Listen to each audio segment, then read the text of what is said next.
Cruise.azın dəyərli dostları, müştəriləri. Deməli, Celestial Journey gəmisi digər gəmilərdə də olduğu kimi açıq bufet yeməyini verir.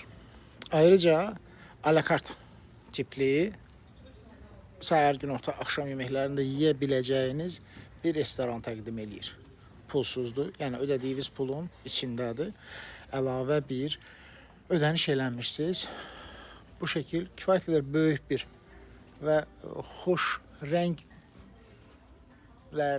elementlərlə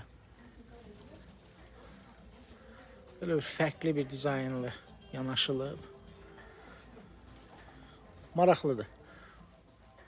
Xoş bir ambiyans var və də əlbəttə ki, gəminin xüsusilə bəzən və bir çoxumuz sevirik ki, gəminin arxa bölümündə, yəni açıq mənzərə və şüşə hətəsində bir yemək yeyilsin. Bu şəkildə bir mənzərəsilə yeməklərinizi əldə edə bilirsiniz. Belə bir çox gözəl bir restorandır.